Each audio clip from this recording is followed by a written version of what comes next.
Hi, I'm Alex Archman. I've been buying and selling antiques since I was a kid. Over the years, generations of our family have gotten involved in the business, and I'll search just about anywhere I can to find hidden treasures both big and small. I never know what I'll turn up next. It's about exploring new places, seeing new sights, and having fun. And even though sometimes I get over my head, we try and make things a little better along the way. This is Curiosity.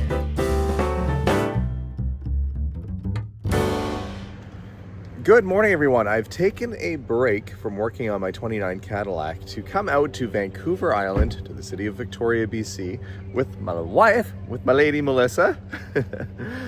And of course, wives love going to car shows. It's their favorite thing to do, right? Well, I mean, we're on Vancouver Island, so I think that's okay. We're gonna go do fun stuff that Melissa wants to see later on. But I couldn't pass up this car show because every year they put this on in the Oak Bay neighborhood here in Victoria, and they get some really interesting cars. So let's do a little walk around. We'll do a little visit. We'll see what we can find, and maybe if I'm lucky, I'll find another 29 Cadillac so I can see how they're supposed to look. Anyway, let's go. If we had an old car, look, there's an empty space still here. We could have parked it there. But they've got everything from newer cars like this probably 2000-ish era Boxster, which you can get these really inexpensively, by the way. If you ever see one of these out on the road. They had kind of a reputation for needing engine repairs, but they're not a bad car to drive. Right across, you got this classic vintage Porsche 356. And it's a 1958. I always called them kind of like the bathtub. It looks like a very original car. It has sort of a patinaed paint on it, sort of a flat paint. And a Morgan Park right next to it. Oh, the cars are aplenty here today. I'm just gonna look in the interior.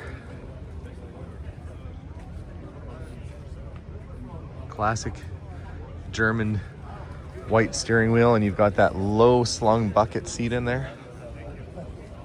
Always like these cars.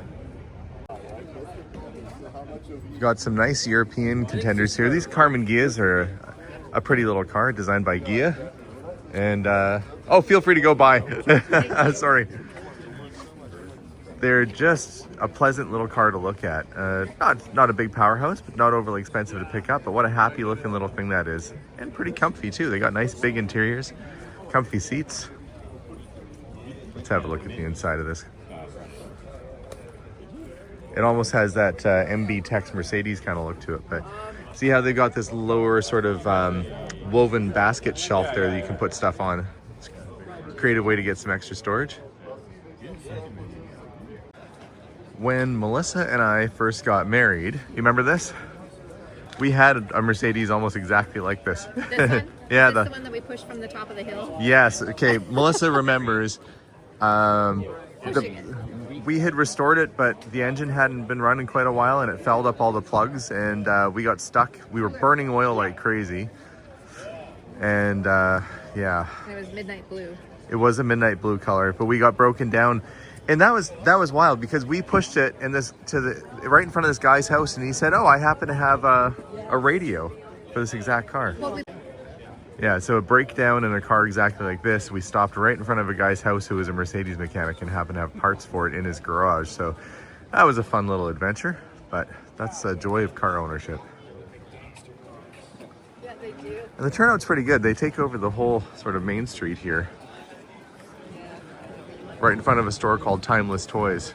I might get a picture of that. That's kind of fun. To me, the cars are the Timeless Toys.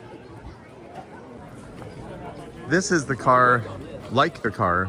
I have a friend named Sid who lives out on the island here, who's also a subscriber. So if you're watching this, Sid, hey.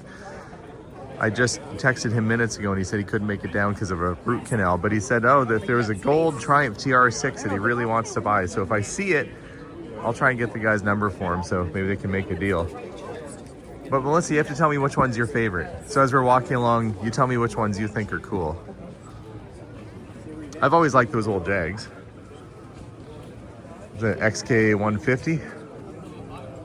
One of the last of the XKs before they went to the E-Type was the predecessor. That's a 59, yeah, the E-Type came out in 62, so. Last of the earlier model. Classy looking car. There's another Jag there too. That's probably more like a 120 or 140. What do you think of those?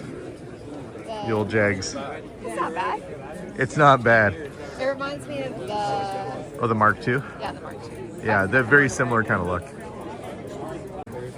Sometimes similar cars parked together. So we've got the Lotuses parked back to back here.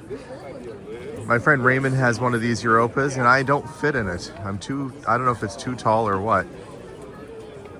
But just a funky looking car. They've got the front end of a sports car and sort of this back end. It's a mid-engine car, so they drive fantastic, but they're not everybody's cup of tea, but definitely a unique car. Yeah, that is. We used to have one of those. I can tell by the back. Citroen SM with the European glass headlight covers, steering, front headlight. I think the front headlights turn on this one. Maserati engine. Ours was red, of course. And then you got your classic DS right next to it as well. Which I prefer the looks of these a little better. Do you remember we had one of these? Yeah, I remember. It was the one that I put the headlight, I had eyeballs in it. Yeah, that's what I remember the most. We had a fellow come by from the United States and he had rented he came with nothing. He thought ours was in terrible shape and he was going to drive it back. And I said, you can't, it's a parts car. And he said, oh, don't worry. So he brought parts and sure enough, he couldn't get it driving. And so he had to go buy a truck and a trailer and I had to drive him all around and off he went. And somehow he got it home. But interesting car. In fact, he sent us, I think, some vodka or something in the mail after that too, didn't he? I can't remember. I think he owned a vodka company. He was an interesting guy. Someday I'll tell the full story. It was pretty wild. Got lots of Citroens here today. That is a Japanese car called a Nissan Figaro that they came out, I want to say in the 90s. Yeah, this is 1991. And it's meant to look like a 50s car. So they had a lot of retro things like the chrome bumpers, some real British looking sort of cues, kind of like Italian British looking. And if you look at the interior, it's got a real 50s kind of look to it. I had a friend that had one of these. I always thought they were neat. And you got this Webasto, the cloth roof comes all the way back and folds down. Cute little car. What do you think of this one? This one is cute. Still not your favorite? Not my favorite, but it is cute. It is a cute car. Melissa likes the cute cars. Yeah. That's like the Volkswagen Beetle of France. That's a Citroen Deux Chevaux. They used one of those in a James Bond movie, a yellow one. The back seat actually comes out of these cars in some of them, and you can take it out and use it for picnics. They detach so you can take it out and have a little bench seat that you can put on the ground. Last time I was here, somebody had it set up like that, but that's a unique idea that you don't see people doing. There's one you don't see every day. That's a convertible Citroen. Some people say Citroën, but I believe it's Citroen. And there's the fellow who's got the back seat out, having a picnic there, just like I was saying. Oh, and he's got it for sale too. So he looks like he's nice and comfy. He's got his baguette and his wine.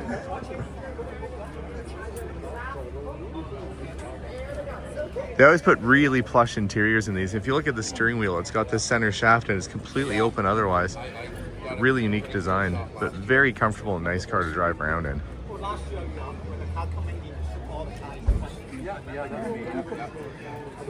Oh, and there's a Mark II like cars. We've had a Mark II like that.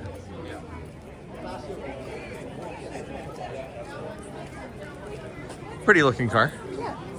That color's nice on it. Yeah, it is.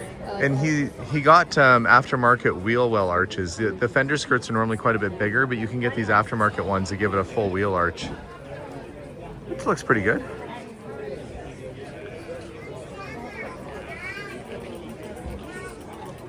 One of the highlights of the show for me is that a fellow brings down his Gullwing Mercedes, and you really don't see them out very often. Here's the new one. This is the modern Gullwing. So he's got the doors up. You can have a good look inside. So let's wander around and peek. You can see the famous doors come up like a gull's wings, where it gets its name. You have this sort of pillar you got to crawl over to get in, but the interior is very modern. This model came out a few years back in limited runs, so much different sort of feel, but the same idea as the vintage Gullwing. But a lot of people say, Alex, why do you like the old cars versus the new? Well, as much as that is a really cool and interesting car, you got pure class in my mind right down here. with this green combo and the red tablecloth looking interiors. I think it's just a fantastic and interesting car. Absolutely stunning looking vehicle. Love the interior in this. It's interesting, I wouldn't have thought the steering wheel, I thought it would have a different setup. I'm not sure, the little button in the middle might be the horn. You can see it has just a very simple setup on the steering wheel. But really big climb over to get inside. It's probably a little challenging because you'd have to really put a leg in, wedge your butt down, and then get your other leg over. So probably a little tricky. You could just jump in. You could. The convertibles are a little easier to get in and out of, but nothing quite has the same allure as a Gullwing. I was saying maybe I'd find a 29 Cadillac, and I did not, but I did find a Nash, which is a 27. A little earlier than my car, and the Cadillac's quite a bit bigger.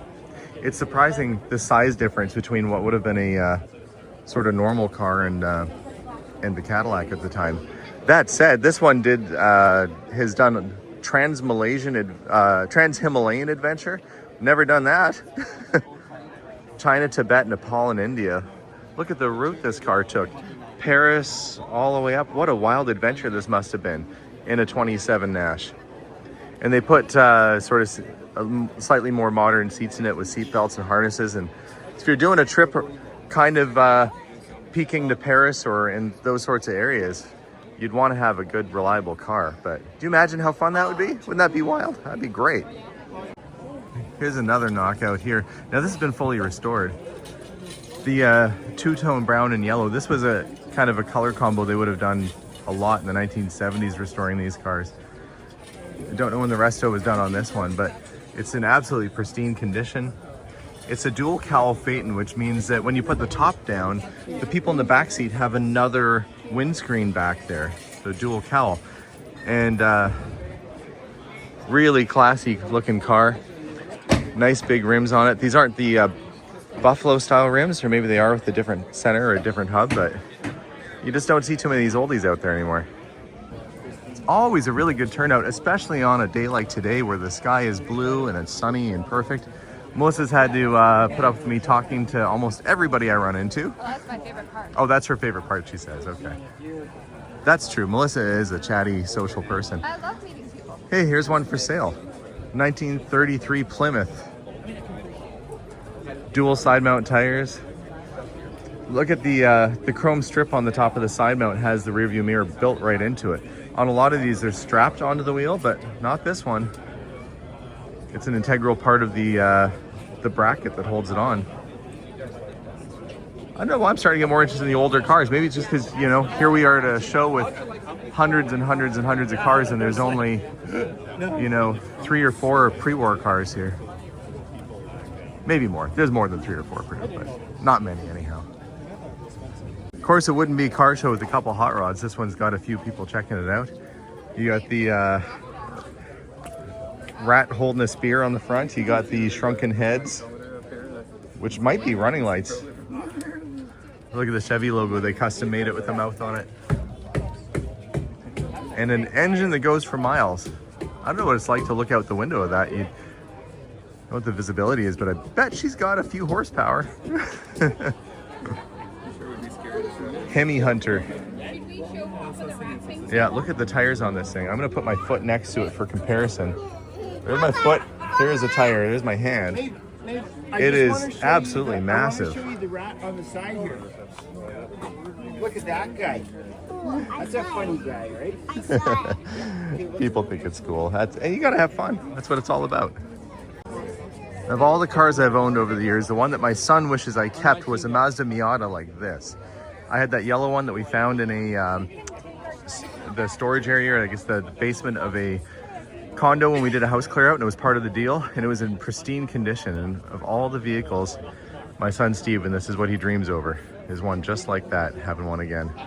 If I would have known he liked it so much, I might have hung on to it, but it was a nice car, yeah. But I'm not too much a Miata guy. We saw this driving down the road the other day. I like that he's left it pretty well all original. It's an old milk truck, or delivery truck. Divco, I think, maybe? International. And you can see it's got a little crowd around it. It's because you don't see stuff that looks like it's fresh out of the farm. Here, you got it, look, mint 57 Chevy, nobody looking at it. Crusty international milk van or delivery van, you've got probably like 15 people looking at it. I just, you know, you never know what somebody's gonna think is cool, but that is pretty neat. Of course, you got your Ford GTs parked here. This early generation of reissued Ford GTs are a very nice looking car. They're one of the few cars you could buy brand new and resell right off the lot for more money, and they've just kept going up and up and up and up. That said, that's cool too. Somebody's built themselves a miniature semi-truck out of, who knows, it looks like it's very custom built, but it is a street legal small semi. And, you know, you can see from the height of the fellas there, it's not much taller than a lifted pickup truck. It's kind of a cool idea, because you could drive it as your daily truck if you want. Occasionally you'll see a nice old military vehicle preserved here too, like this Jeep. Set it up as a Canadian Forces style. Look, he's got the the road marker on the back. It's all set up. You got the military medals. Got the old radio playing. Sets the vibe. Love when people go all out for a car show.